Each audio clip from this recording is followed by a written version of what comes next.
رب اشرح لي صدري ويسر لي امري واحلل عقدة من لساني يفقهوا قولي. اللهم ربنا الهمنا رشدنا واعذنا من شرور انفسنا. اللهم ارحمنا بالقرآن العظيم. اللهم اجعله لنا اماما ونورا وهدى ورحمة.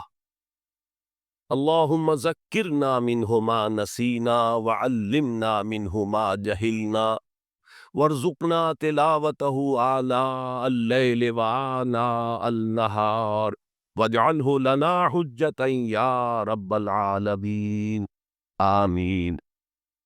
زندگی میں دکھ اور سکھ ان کا چوری دامن کا ساتھ ہے، دکھ بھی ہے سکھ بھی ہے، سردی کے ساتھ گرمی بھی ہے، گرمی کے ساتھ سختی بھی ہے۔ ان مع العسر یسرا ان مع العسر یسرا، یسر کے ساتھ عسر ہے، عسر کے ساتھ یسر ہے۔ لیکن انسان نفسیاتی طور پر متاثر جو ہوتا ہے زیادہ، وہ تکلیف سے ہوتا ہے، دکھ سے ہوتا ہے۔ خوشی آتی ہے تو وہ ایسے گزر جاتی ہے، اس کا وقت کا بھی پتہ نہیں چلتا، گزرتے ہوئے بڑی تیزی کے ساتھ وقت گزر جاتا ہے۔ لیکن غم کا معاملہ ہو جائے تو ایک لحظہ جو ہے وہ بڑا کٹھن ہو جاتا ہے، بڑی مشکل سے گزرتا ہے۔ تو انسان کے احساسات پر زیادہ جو اثر آتا ہے وہ دکھ کا آتا ہے۔ بعض فلسفے دنیا میں ایسے ہیں کہ جنہوں نے اس دکھ، خاص طور پر جو حساس انسان اس کو محسوس کرتا ہے، اس کے اعتبار سے یہ کہا ہے کہ دنیاوی زندگی نرا دکھ ہی دکھ ہے۔ آپ کو معلوم ہے کہ تعداد انسانوں کی بہت بڑی تعداد ہے جو بدھ مت کی پیروکار ہے، اور بدھ مت کا کلمہ طیبہ یہ ہے، یعنی یہ ان کا اصل الاصول ہے، جیسے ہمارے دین کا اصل الاصول ہے لا الہ الا اللہ محمد رسول اللہ، کلمہ طیبہ۔ ان کا جو کلمہ طیبہ ہے وہ یہ سروم دکھم، سب دکھ ہی دکھ ہے، سب مصیبت ہی مصیبت ہے۔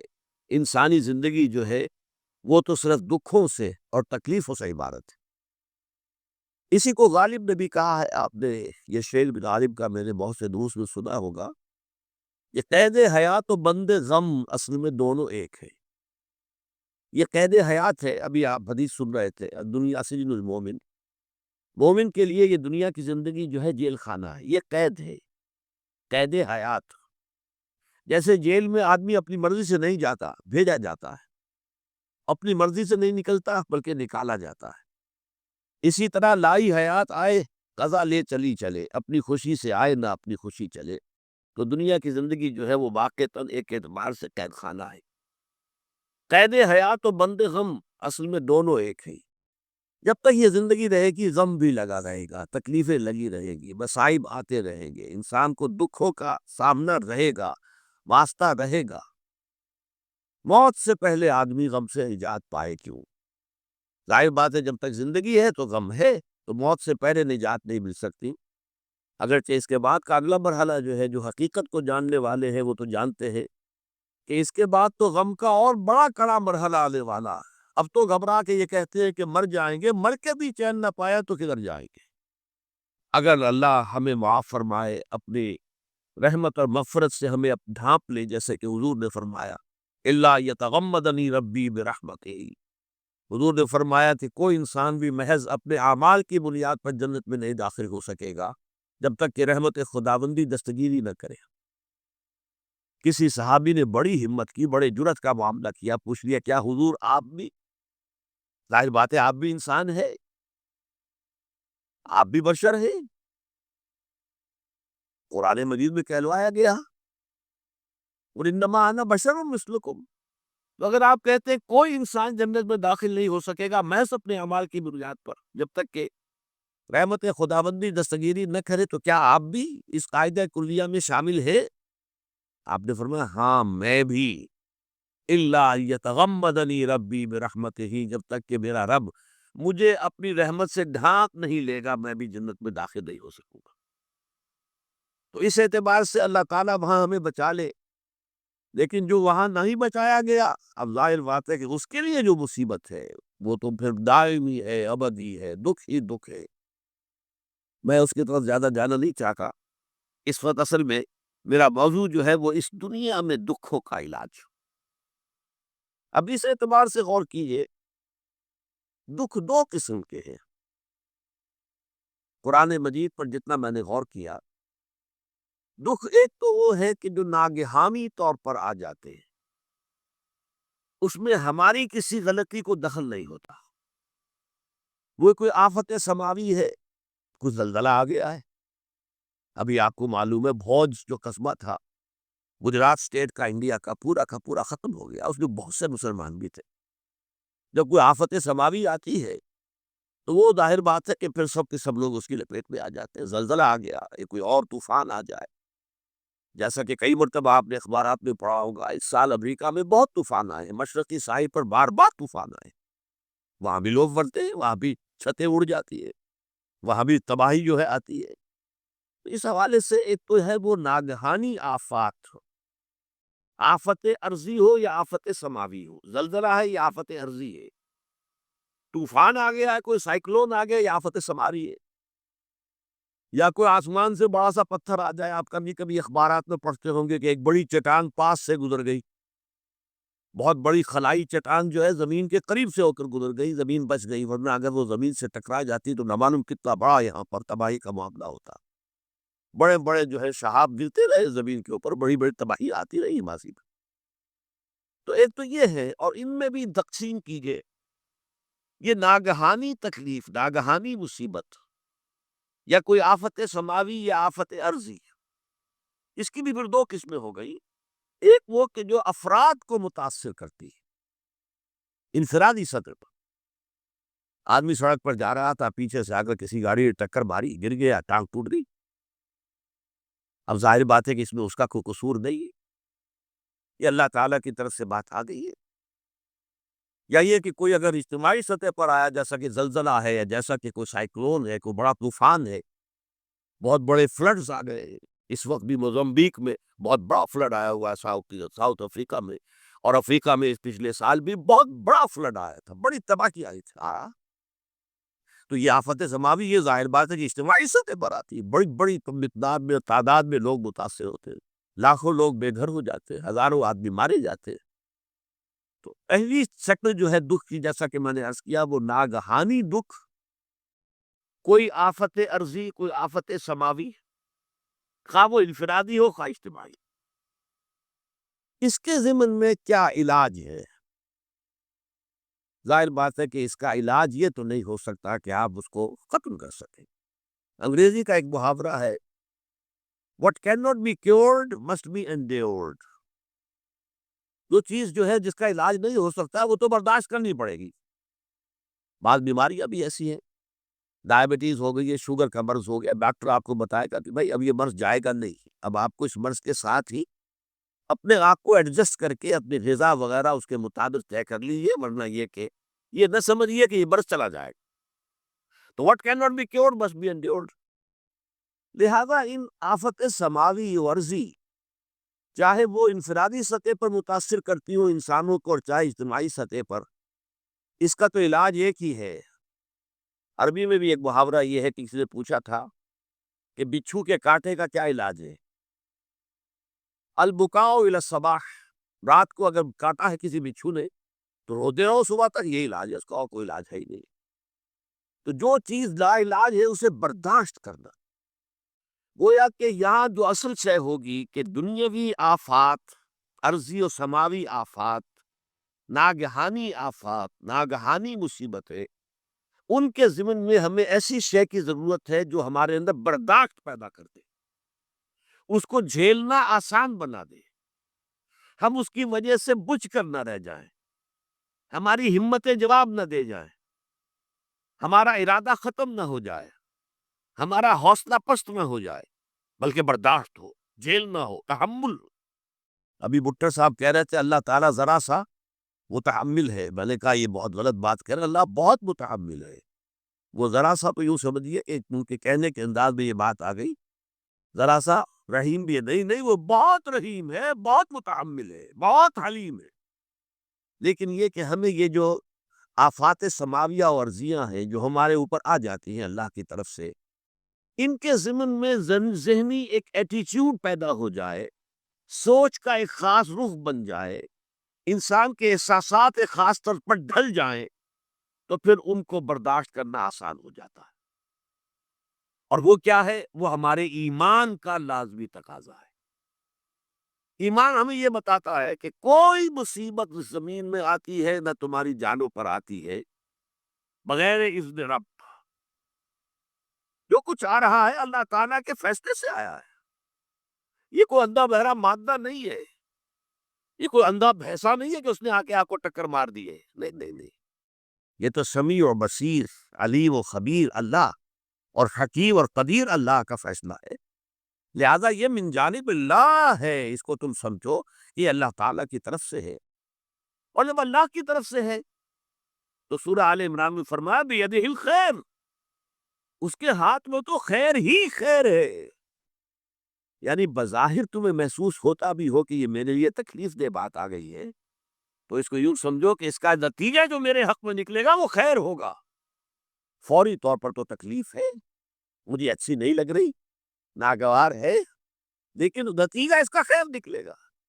جیسے بچہ بیمار ہے، ماں اسے دوا پینے پر مجبور کر رہی، کڑوی دوا ہے، وہ تو سمجھتا ہے اس پر بڑا ظلم ہو رہا ہے، یا آپ لے گئے اسے ڈاکٹر کے ہاتھ ٹیکا لگوایا ہے، وہ تو چیخ رہا ہے، رو رہا ہے، لیکن آپ کو معلوم ہے، کاش اسے بھی معلوم ہو جائے کہ یہ میرے خیر کے لیے، میرے بھلے کے لیے۔ اگر اسے یہ معلوم اور محسوس ہو جائے تو اس کی تکلیف اس کے اندر بہت کمی آ جائے گی، وہ سہاگ لے گا، اس کو وہ برداشت کرے۔ اس حوالے سے اس کا جو ہمارے دین میں اس کا نام ہے، اس ذہنی کیفیت کا، ان احساسات کا، اسے اب کہتے ہیں تسلیم و رضا۔ جو کچھ آ رہا ہے اللہ کی طرف سے آ رہا ہے، لہذا سر تسلیم خم ہے۔ اے اللہ ہم قبول کرتے ہیں، رضا، ہر حال میں تیری رضا پر راضی ہے، جو تیرا فیصلہ ہے ہمیں بصر و چشم قبول ہے، تسلیم و رضا۔ ہم بھی تسلیم کی خو ڈالیں گے، بے نیازی تیری عادت ہی صحیح۔ اللہ تو بے نیاز ہے، لیکن اے اللہ تو ہمارے لیے جو بھی تکلیف کا تو نے فیصلہ کیا، ہم تسلیم کی خو ڈالیں گے، عادت پیدا کر لیں گے اپنے اندر کہ ہر ساقی ماریخ عین الطاف است، کہ میرا ساقی میرے پیالے میں جو کچھ ڈال دے اس کا لطف و کرم ہے۔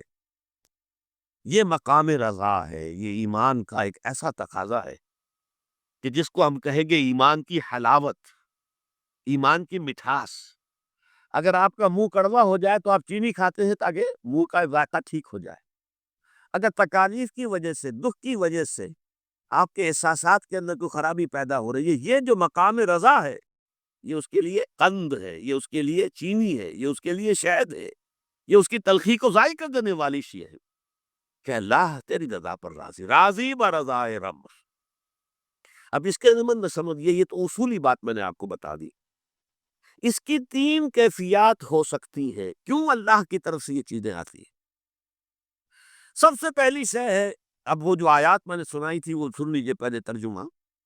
سورہ تغابن نے فرمایا ما صاب من مصیبت الا باذن اللہ، دیکھو کوئی مصیبت تم پر نہیں آ سکتی، نہیں آتی مگر اللہ کے اذن سے۔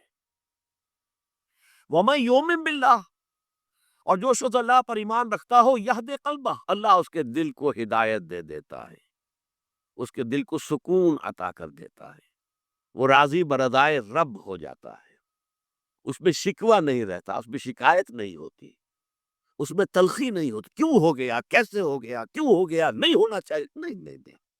یہ سارا جو پیچ آدمی کھاتا رہتا ہے نا، اندر ہی اندر وہ جو پیچ کھا رہا ہے، یہ سب پیچ سے نجات نہیں گئی۔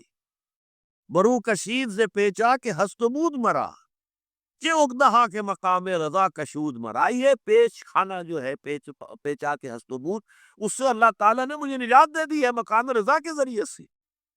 کتنے بڑے بڑے عقدے میرے حل ہو گئے اس مقام رضا سے، کہ اقدہا کے مقام رضا کشود میرا، میرے تو بہت سے عقدے اس سے حل ہو گئے۔ اس حوالے سے ایک موٹی بات تو یہ ہو گئی، لیکن اب اس کو تین حصوں میں تقسیم کیجیے۔ پہلی بات یہ کہ یہ اللہ کی طرف سے آزمائش کے طور پر آتے ہیں۔ آزمائش، میرا بندہ اس پر صبر کرتا ہے یا نہیں، یا میرے خلاف بکواس کرنے پر آمادہ ہو جاتا ہے۔ اللہ تو ایسا ہے، اللہ نے تو ہم پر کبھی کرم کیا ہی نہیں ہے، اللہ تو ظالم ہے، معاذ اللہ معاذ اللہ معاذ اللہ۔ کہیں ایسا تو نہیں؟ میرا بندہ جو ہے تکلیف کو جھیلتا ہے میری وجہ سے، یہ سمجھ کے کہ اللہ کی طرف سے آئی۔ یہ سب جو ہے یہ بہت بڑی کامیابی ہے اگر انسان کو حاصل ہو جائے، اور اس صبر کے نتیجے میں دو اور باتیں پیدا ہوتی ہیں۔ یہ مضامین علیحدہ علیحدہ دروس کے اندر آتے رہے ہیں، لیکن آج ایک نئے عنوان کے تحت جمع ہو کر آ رہے ہیں۔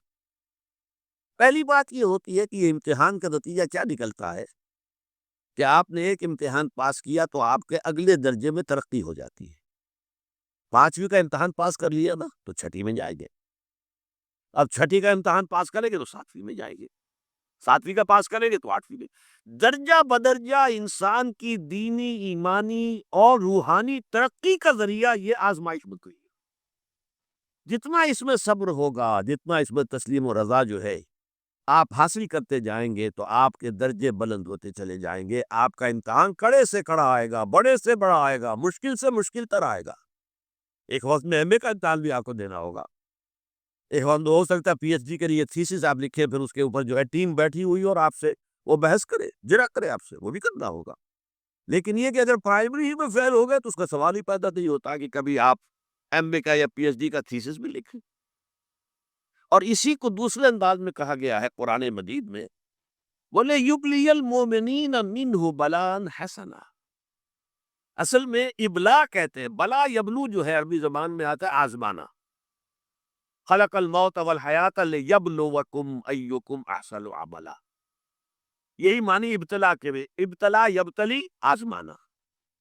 ابلا یبلی جو آتا ہے باب افعال سے، اس میں آتا ہے کسی کو کسی تکلیف میں ڈال کر اس کو نکھارنا، کہ اس کا جوہر نکھر جائے، اس کے اندر جو خیر ہے وہ اور چمک جائے، لوگوں کو بھی معلوم ہو جائے کہ یہ شخص اس مقام کا اہل ہے، اس کے اندر یہ صلاحیت ہے، اس میں یہ قوت۔ میرا بندہ کسی محفل میں میرا ذکر کرتا ہے، میں اس سے کہیں بہتر محفل میں اس کا ذکر کرتا ہوں۔ اللہ کی محفل تو ملائے اعلیٰ کی ہے، ملائکہ مقربین کی ہے۔ بہرحال اللہ کو تم اپنے دل میں مستحضر رکھو، اللہ تعالیٰ تمہیں بھی یاد رکھے گا۔ دوبارہ فرمایا ارفض اللہ تجد امام تجاہل، اللہ کو یاد رکھو تو اپنے سامنے موجود پاؤ گے۔ جب چاہو دعا کرو تو ارفض اللہ تجد امام یا تجاہل، اپنے سامنے موجود پاؤ گے۔ اذا سالتا فصل اللہ، اب آ گیا وہ برکت مضمون۔ دیکھو جب مانگو اللہ سے، غیر اللہ کے سامنے ہاتھ دراز تو ہی مت۔ ایک حدیث میں آتا یعنی حرام نہیں ہے، دنیاوی قواعد اصول قوانین کے تحت کسی سے مدد چاہنا، کوئی سوال کرنا حرام نہیں ہے۔ آپ سوال کریں، مدد لیں، اسی پر دنیا قائم ہے، ایک دوسرے کے ساتھ تعاون کے ساتھ۔ لیکن اونچا مقام کیا ہے؟ کسی سے سوال مت کرو سوال اللہ، یاد تک کہ جوتے مانگنے کا تسمہ تمہیں درکار ہے تو بھی کسی سے مت مانگو، اللہ سے مانگو۔ کیا پتہ اللہ کس کے دل میں ڈال دے اور وہ آ کے تمہیں تسمہ پیش کر دے۔ ہوتا ہے ایسا، بس اوقات ہوتا ہے۔ جو اللہ کے ساتھ لو لگا کر رکھنے والے ہیں ان کے ایسے واقعات ہوتے ہیں کہ دل میں ایک بات آئی اور اس کے بعد وہی بات جو ہے وہ خود شخص آ گیا اور اس نے وہ بات پوری کر دی۔ کیونکہ لوگوں کے دین جو ہے وہ تو اللہ کے دو انگلیوں کے بعد میں نے جو چاہتا پھر دیتا۔ کیا پتہ اللہ کسی فرشتے کو انسانی شکل میں بھیج دے، کہتا ہے فرشتہ آتا ہے انسانی شکل میں آپ کی تکلیف کو رفع کر دے، آپ کی ضرورت کو پورا کر دے، اسی سے بات، کسی اور سے بات۔ یہ ہے توحید کا لب لبا۔ یہ سمجھئے اسلام کی جڑ کیا ہے؟ ایمان۔ اسلام کا جو خارجی نظام عمل ہے، انفرادی اعمال ہو اجتماعی ہو، ان سب کی روح رواں کیا ہے؟ ایمان۔ ایک بات ہو گئی، ایمان کا خلاصہ روح لباب کیا ہے؟ ایمان باللہ۔ کیسے ایمان بالآخرہ بھی ہے، ایمان بالملائکہ ہے، ایمان بالانبیاء ہے، ایمان بالرسل ہے، ایمان بالکتب ہے، ایمان بالقدر ہے، لیکن اصل ایمان، اسی لیے ایمان مجمل میں آپ کو معلوم ہے کسی اور چیز کا ذکر نہیں۔ آمنت باللہ کما ہوا باسمائہ و صفاتہ وقبیل جمیع احکامہ اقرار باللسان و تصدیق بالقلب، یہ ایمان مجمل ہے۔ اجمالی طور پر ایمان اس کا نام ہے، ہاں مفصل تفصیلی طور پر آمنت باللہ و ملائکتہ و کتبہ و رسلہ والیوم الآخر وقدر خیرہ و شرہ من اللہ تعالی. تو اسلام کی جڑ ایمان، اور اسلام کا سارا جو نظام عمل ہے، چاہے انفرادی اعمال ہو چاہے اجتماعی، ان سب کی روح نوا ایمان. اور ایمان کا خلاصہ ایمان باللہ. اور ایمان باللہ کا اصل حاصل وہ ہے جو اس حدیث میں آ رہا. اس کے دو ہے تقاضے: عبادت صرف اسی کی، استعانت صرف اسی کی. اس لیے میں نے سورہ فاتحہ کا تذکرہ شروع میں کیا. یہ عبادت کا جوہر، عبادت کا جو ہے یہ ایمان کا حاصل. عبادت صرف اس کی اور استعانت صرف اس. استعانت ہی میں سوال بھی آ گیا. کبھی مدد ہے، آپ کسی سے کچھ مدد مالی چاہ رہے ہیں یا کوئی اور مدد چاہتے ہیں، کسی کام میں مدد چاہتے ہیں، جیسے میں نے کہا تھا کہیں سفارش کرانا چاہتے ہیں، بھی مدد ہے. وہی کام تھا فاستعن باللہ. اور جب مدد مانگو صرف اللہ سے پڑھ. اور وہ سارے الفاظ یاد کر لیے: استدعاء، استعانت، استغاثہ. یہ جو غوث اعظم سے استغاثہ کیا جاتا ہے یہ تو شرک ہے. استغاثہ اللہ سے، دعائی اللہ. اس اعتبار سے استمداد، استعانت، استدعاء، استغاثہ، یہ سب اللہ سے، صرف اللہ سے. عبادت صرف اللہ، ایاک نعبد، اور استعانت صرف اللہ سے. مانگو صرف اللہ سے، مدد طلب کرو صرف اللہ سے. اور جان لو اگر تمام لوگ جمع ہو کر تمہیں کوئی فائدہ پہنچا ہو جائے، نہیں پہنچا سکتے. الا بشیء قد كتب اللہ لک وان اجتمعوا علی ان یضروک بشیء لم یضروک الا بشیء قد كتب اللہ علیک. اور سب مل کر چاہے تمہیں کوئی نقصان پہنچا دے، نہیں پہنچا سکتے مگر وہی کچھ جو اللہ نے تمہارے لیے کیا. اب بتائیے صرف کی جڑ کر جائے گی. یہ جو ایمان جو ہے یہ خوف اور حسن دونوں سے جا کے آنے والی بات ہے. جو حقیقی مومن ہے وہ اللہ کا ولی ہے، حقیقی وہ اللہ کا ولی. اور الا ان اولیاء اللہ لا خوف علیہم ولا هم يحزنون. یہ اولیاء اللہ کو علیحدہ مخلوق نہیں ہے، ان کے سر پہ سینگ نہیں ہوتے، انسان ہی ہوتے ہیں. لیکن حقیقی معنی میں مومن ان پہ تعداد سے جو آج ہم پڑھ رہے ہیں، ایمان اس درجے کا پہنچ گیا وہ اللہ کا ولی ہے.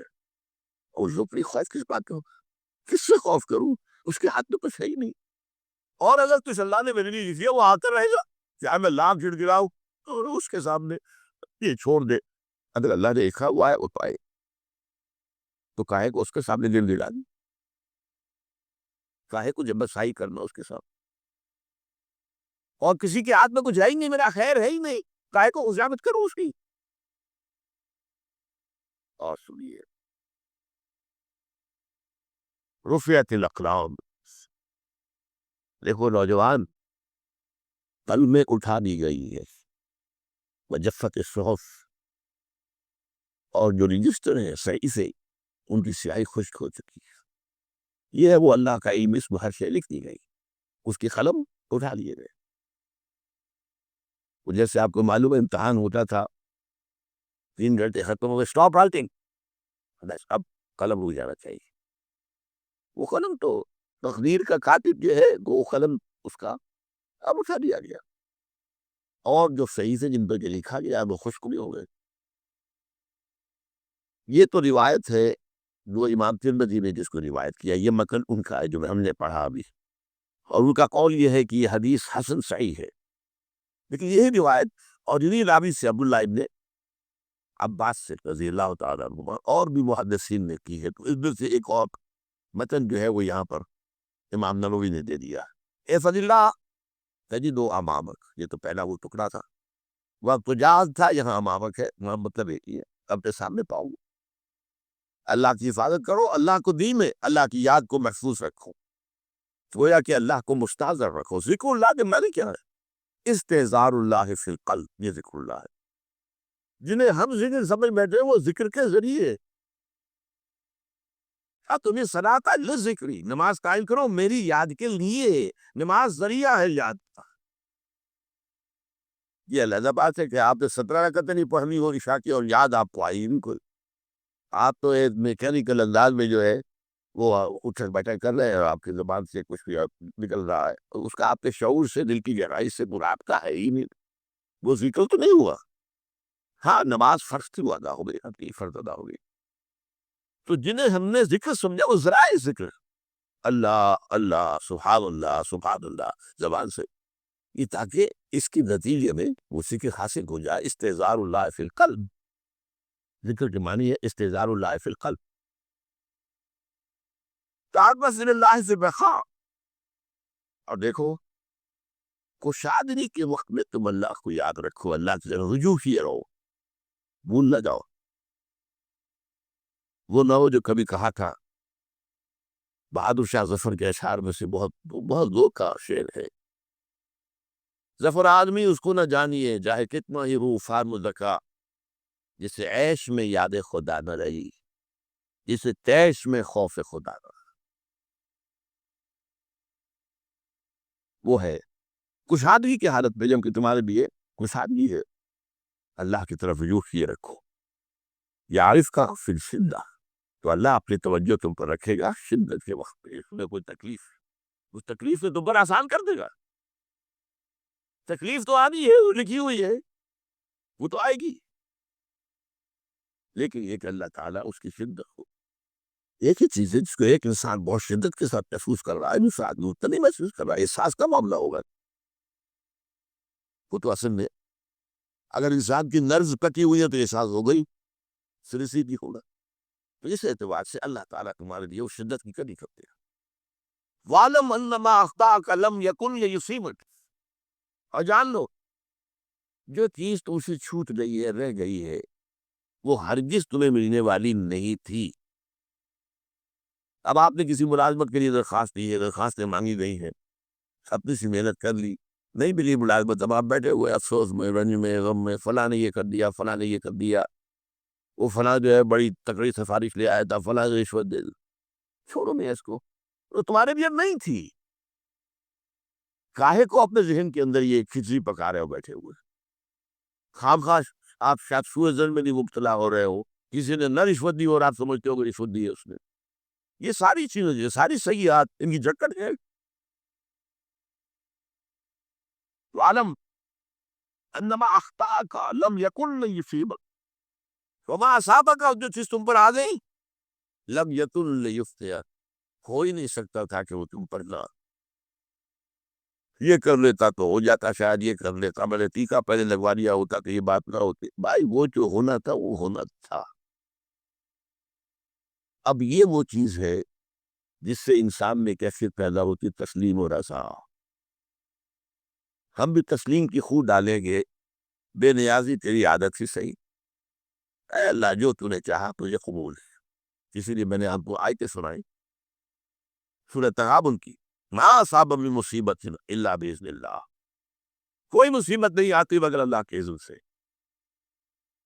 وَمَن یؤمن باللہ یہد قلبہ، جو اللہ پر ایمان رکھتا ہو اللہ اس کے دل کو ہدایت دے دیتا ہے۔ ہدایت کس بات کی؟ تسلیم و رضا۔ سر دوستاں سلامت نے تو خنجر آزمائی، شبد نصیبت دشمن کے شبد نہ لاگے تیرا، اے اللہ تیری طرف سے ہے، مجھے قبول ہے، اور بظاہر مجھے تکلیف ہو رہی ہے لیکن یقیناً اس میں میرا کوئی خیر ہے، بیدک الخیر، تیرے ہاتھ میں تو خیر ہی خیر ہے جو بھی تیری طرف سے آئے۔ سر تسلیم خم ہے مزاجی جاتے ہیں۔ اور یہ مضمون جو ہے زیادہ بڑے پیمانے پر سورہ دین میں آیا، لا اصاب من مصیبت فی الارض ولا فی انفسکم الا فی کتاب من قبل ان نبرأها، کوئی مصیبت نہیں آتی نہ تمہاری جانوں میں نہ زمین میں، زمین میں زلزلہ آ جانا، سیلاب آ جانا تو اور زمین کا دھنس جانا، یا یہ ہے کہ تمہاری جانوں میں کوئی بخار ہو گیا، کوئی اور تکلیف ہو گئی، اچانک معلوم ہوا کہ صاحب تو کینسر ہے اور کینسر بھی اب تھرڈ اسٹیج کو پہنچ چکا، لیکن جو بھی آیا ہے وہ اللہ کے علم کی کتاب میں پہلے سے لکھا ہوا ہے، فی کتاب من قبل ان نبرأها، یہ کتاب میں درج ہے اس سے پہلے کہ مجھے ظاہر کرا۔ اس کے نتیجے کیا نکلنا چاہیے؟ لیکن لا تأسوا علی ما فاتکم ولا تفرحوا بما آتاکم، افسوس نہ کیا کرو جو تم سے جاتا رہے، چھوٹ جائے، کوئی عزیز فوت ہو گیا، کوئی موقع ہاتھ سے نکل گیا، ارے بھائی میں چوں گیا، بڑا موقع تھا، اب اس پر افسوس کرنا نہیں. دو چیز دیکھیں، لا تاسو علی ما فاتک ولا تفرح بما اعطاک، جو اللہ تمہیں دے دے اس پر اتراؤ مت. وما اصابک لم یکن لیخطئک واعلم ان النصر مع الصبر، اور جان لو اللہ کی مدد صبر کے ساتھ آتی ہے. جو آئے اس کی طرف سے جھیلو. زبان پر کلمہ شکوہ اور شکایت نہ آئے، اللہ سے شکایت نہ آئے. تسلیم و رضا جو تیری رضا ہے. تیری صحت ہمیں منظور ہے، لیکن اس کو مولانا محمد علی جوہر ایک مرتبہ جیل میں گئے، ایک بیٹی بیمار ہوئی، فوت ہو گئی. اس کے بعد دوسری مرتبہ پھر جیل میں گئے، دوسری بیٹی کو وہی بیماری ہو. جیل میں اطلاع ملی کہ بیٹی کو یہ بیماری ہو گئی ہے، تو خط لکھا اشعار کی شکل میں. کا آخر شعر یہ ہے، تیری صحت ہمیں منظور ہے، لیکن اس کو نبی منظور تو غم کو بھی منظور. ہم سے چاہتے ہیں میں بیٹی کے تو یہ شفا ہو جائے، سے منظور نہیں، ہمیں بتا. وعلم ان النصر مع الصبر وان الفرج مع الکرب. فرج فراخی کھل جانا کسی چیز کا، یہ ہے کرب کے ساتھ، تکلیف کے ساتھ. تکلیف ہوتی ہے ساتھ. اللہ نے قانون بنایا ہے دنیا کا. اب آپ اندازہ کیجئے بچے کی ولادت میں ماں کو کتنی تکلیف اٹھانی پڑتی ہے. آج کل تو فیشن ہو گیا ہے، سیدھے سیدھے جاؤ آپریشن کراؤ، تکلیف سے بچ جاؤ. لیکن یہ ہے کہ یہ بھی آپ کے علم میں ہوگا، وہ ساری تکلیف جیسے ہی بچے کو لا کر ماں کے برابر لیٹایا ہے، ساری تکلیف پھر جو راحت میسر آتی ہے. ان الفرج مع الکرب وان مع العسر یسرا. اسی لیے میں نے وہ آیتیں بھی پڑھی تھی، ان مع العسر یسرا ان مع العسر یسرا. اس دنیا میں یہ اللہ نے نظام بنایا ہے، سختیاں جھیلنی ہی ہوں گی. لقد خلقنا الانسان فی کبد. ہم نے انسان کو پیدا کیا مشقت کے، تو مشقت تو کرنی پڑے گی. کسی کی جسمانی مشقت زیادہ ہے، کسی کی ذہنی مشقت زیادہ ہے. مشقت سے چارہ کسی کو. تو یہ ہے ان مع العسر یسرا ان مع العسر. بارک اللہ لی و لکم فی القرآن العظیم ونفعني وإياكم بالآیات.